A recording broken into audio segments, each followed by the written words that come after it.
What's up, Empires and Puzzles fam? Marky Mark here. I hope you're keeping well. I'm doing a video today on the top 5 meta heroes of 2025, of spring 2025. The top 5 meta heroes of spring 2025. If you've been playing this game for any length of time, 6 months to a year, you will notice that the meta does shift steadily. So my goal is to put out a quarterly video overviewing who I believe the top 5 heroes are of that quarter. And so to do that, I'm going to hop on the leaderboards here and see if I can find someone who has them. In the number 5 slot for the top 5 meta heroes, I have chosen Armand Moncharmin. Armand Moncharmin. Now this guy has been out for a little while relative to other heroes that are going to be on this list, and I've seen a number of people have him. And I find him to be a tough guy to defeat. He's part of the Opera family. These heroes become stronger when teamed with other unique heroes of the same family. So bonus for just for having him, you're going to get 5% attack, 5% defense, 5% HP having one Opera hero. So just him. You add 2 or 3, it goes up to 10 or 15%. So that's a nice little stat boost just to have him off the bat, let alone teaming him up with others of the same family. So what does Armand do that makes him so annoying? Well, he runs at average speed, so he pops off fairly quickly if you're facing him. He deals 300% damage to all enemies, so a good hit to everybody. He summons a Bodyguard Mega Minion, and this is where he starts to become a problem. Bodyguard Mega Minion with 50% HP and 250% attack inherited from the caster. So now he's got a meat shield, and his meat shield, it starts to do annoying stuff too. But it also makes it so that as you're trying to kill them, as with all Mega Minions, you end up usually popping off their mana again and repeat the process. 300% damage, all that stuff. The target hit by the Bodyguard Mega Minion falls asleep and receives 60% increased damage while sleeping. So what it means when a character falls asleep is basically their mana is frozen and they're unusable, and the only way they can be unlocked is if they're hit by tiles. But in the case of this guy being on the defense team and you're attacking him, you basically have to get either whacked by kind of that random attack that happens, or one of their other team's heroes specials has to hit you.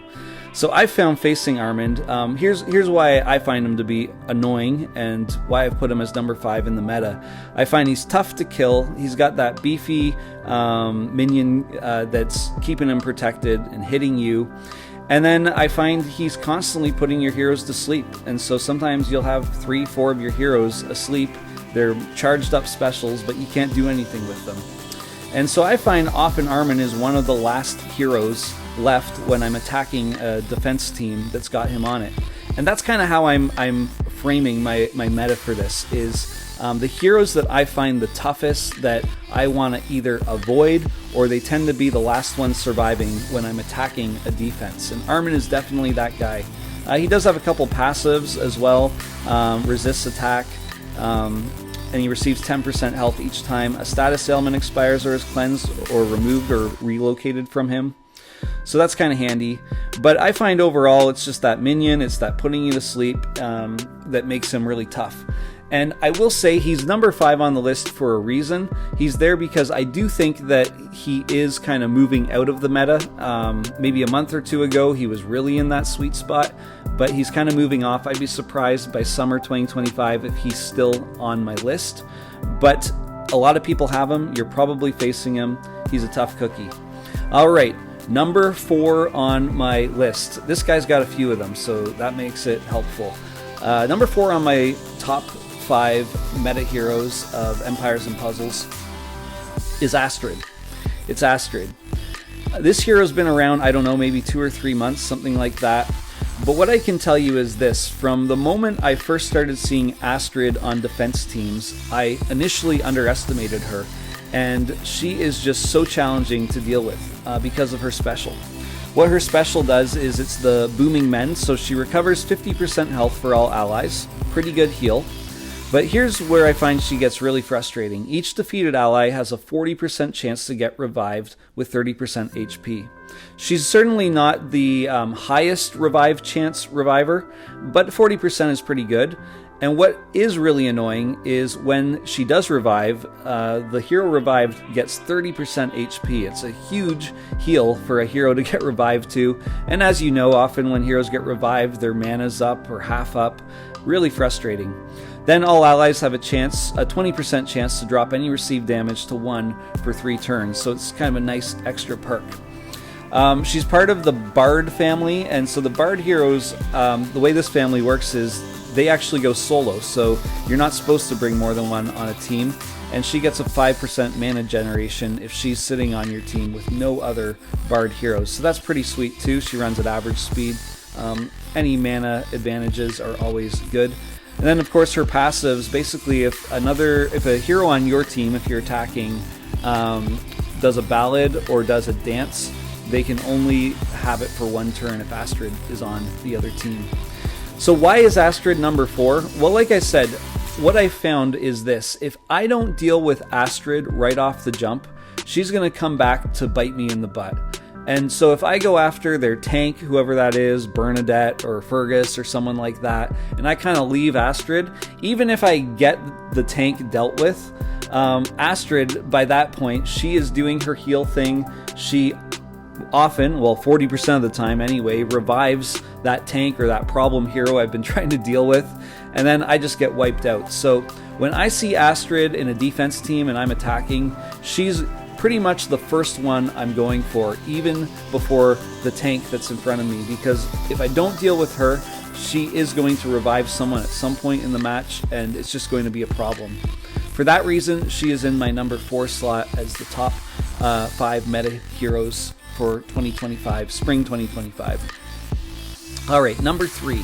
Number 3 on my list is not on this team, so I'm going to have to find my number 3 on another team here. Shouldn't be too hard. And it is this girl here, Rosalind. Rosalind is another healer, similar to Astrid in that regard. She runs at fast speed, which makes her very challenging. And before I go into her special, let me just say her family, I find, is really tough to deal with. Just for having her, so the bonus goes for 1, 2, or 3 heroes of this family on a team. So just for having her, she gets to start each battle with a Recruit Guard Mega Minion who has 20% and 100 HP and 100% attack, and that goes up if you have more of these guard families on the team. So I find right off the jump when a hero starts with a Mega Minion, then that is challenging. But what makes it extra challenging with this hero is she's also a healer. So she starts with the Mega Minion, you start throwing tiles at her, maybe you get a special off or a snipe, and you've barely dealt with the Mega Minion when all of a sudden, what does she do? She recovers 30% health for all allies. Not the highest heal, but at fast speed, that's decent. All damage all allies received is reduced by 5%, so she strengthens your team a little bit, and this is a stack bonus as well that adds up over the course of the battle, so your team the team that has her gets stronger. Then here's where she really kills you. She summons a shield guard summons a shield guard Mega Minion with 65% HP and 180% attack inherited from the caster. So now she's got an even beefier meat shield in front of her, and she's just healed herself, by the way. So now you're trying to deal with this beefier meat shield, and you inevitably, I find with her, set her off again because she's running at fast speed, and just repeat the process over and over and over again. And then her Mega Minion also cleanses cleansable status ailments from all allies each turn. So on the whole, I find Rosalind is just a real problem, and I've put her here in the number 3 slot because, similar to the other heroes, when I'm attacking a team with Rosalind, I find she is often one of the last heroes standing. I'll have sometimes taken out every other hero on that defense, and here's Rosalind, not only standing, not only with her Mega Minion sitting in front of her, but she's fully charged, fully healed up, and it becomes a war of attrition where you're just trying to take her out, and she's healing as quickly as you can reduce her damage. So that's how good she is. She has a couple passives here too. It resists mana reduction, always helpful. And then every 4 turns removes wither effects from all allies. So that's a really good one for her on defense too. You know, if you bring a goblin and do Wither on all her allies so that their attack or some stat of theirs defense is going down, every 4 turns she just wipes that, brings them right back to neutral. So Rosalind, a real challenge, a real problem. Number 3 on my top 5 meta Spring 2025 meta list. All right, number 2. Number 2 is this hero right here, Bernadette. Bernadette. She is part of the Bear family. Bonus for 1, 2, or 3 heroes. So just bringing her alone, all received defense status ailments will be replaced by a 40% defense buff for 3 turns. And if you bring heroes of the same family along, that gets better and better. She also has this passive. She recovers 5% health when they receive a buff or a positive stack. So that's kind of handy. But her real challenge in this game is her special, the Cursed Painting. Now, granted, she does run it very slow. So it gives you a chance to try and take her out with tiles or specials before she goes off. But she's a pretty tough hero. She's got good defense and good health if you build her that way. She's got this boosted regen stat as well, where she regenerates 300 health over 6 turns. So, you know, she's a great tank in that regard, even though she's very slow because she's so beefy. But what really makes her painful is this special. She dispels buffs from all enemies. She deals 250% damage to all enemies. And then all enemies turn into this Cursed Painting. If you've ever faced her, it's the most annoying thing ever. For 5 turns, you become this Cursed Painting. You cannot cleanse the effect. And as a Cursed Painting, you have 70% attack and 70% defense in the following special skill. So your special skill is Break Free. So you deal 250% damage to the target. You have a 60% chance of removing the Cursed Painting ailment from the caster. And so I find once she goes off and you become this Cursed Painting thing, it feels like it's almost game over. To survive 5 rounds of being a Cursed Painting, or get lucky enough to get your special off with the 60% and then recharge your mana to do some damage on their team, by that point her whole team is just popping off on you and it's game over. So really challenging hero. I've put her in the number 2 slot in the meta.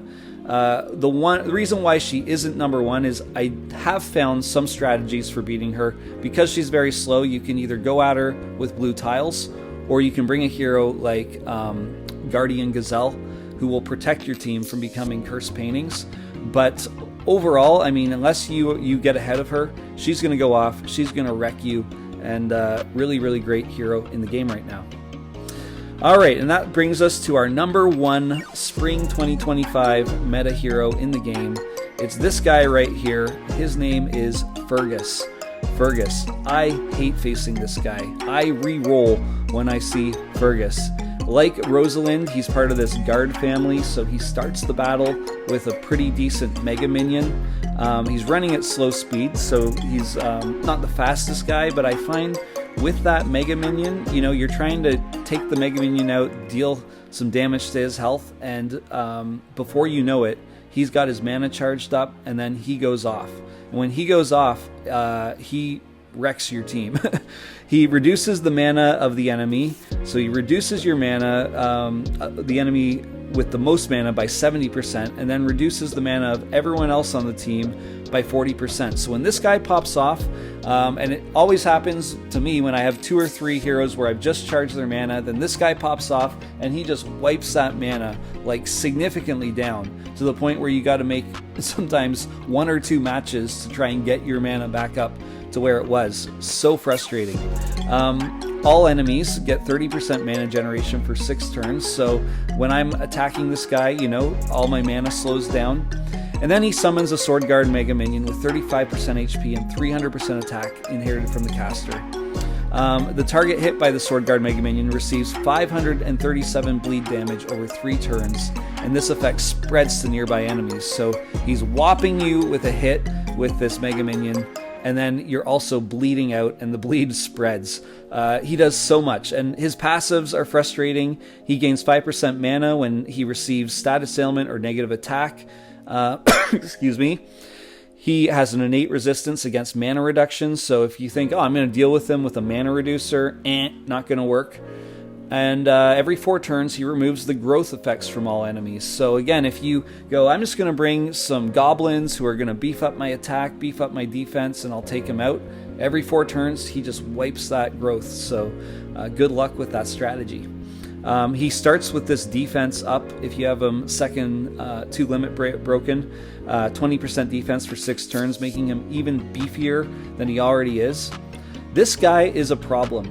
And when I see him on a team, when I'm attacking, I usually re-roll. I'll be honest with you, because I have not found a good counter to this guy. I haven't found a way to get ahead of him or take him out. I occasionally get lucky and I get enough specials off that I can do it, or get the right tile damage that I can take him out. But I would say 8 times out of 10, if Fergus is on the team, he's gonna deal damage. He's gonna wipe me out right off the jump. So I avoid him. I think he's as close to a broken hero that we have right now in this game. And if you have Fergus, congratulations, you are very fortunate. And if you face Fergus, watch out, run, or let me know what you do in the comments to consistently take care of this dude, because I have not been able to crack the code. I'd love to know how you do it. But for all these reasons, Fergus is the #1 Spring 2025 meta hero on my list. Thanks so much for checking this video out. Thanks for hanging out with me. What do you think? Did I get it right? Do you agree with my list? Are there some heroes that I'm missing that you think actually right now are more of a problem than the 5 I just put? Thanks so much. Have a great day. We'll see you at the next one. Stay blessed.